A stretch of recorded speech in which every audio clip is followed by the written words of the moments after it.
Welcome back. In today's quick guide, I'll show exactly how to turn on Raise to Speak on Telegram.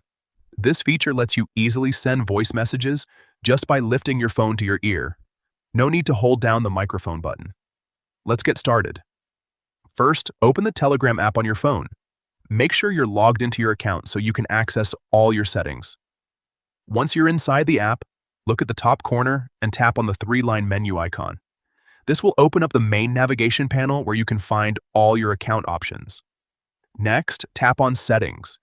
This is where Telegram keeps all the customization and privacy features for your account.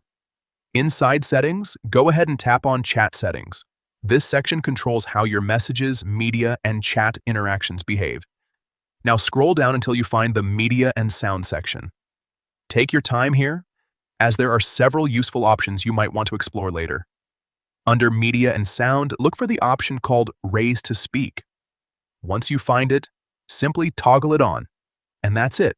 You've successfully enabled Raise to Speak on Telegram. From now on, whenever you open a chat, you can just bring your phone up to your ear, and Telegram will automatically start recording a voice message. It's fast, convenient, and perfect when you're on the go or don't want to type. If you ever want to turn it off, just follow the same steps and toggle the option off again. That's all for this guide. If you found this helpful, make sure to check out more Telegram tips and tricks to get the most out of your messaging experience.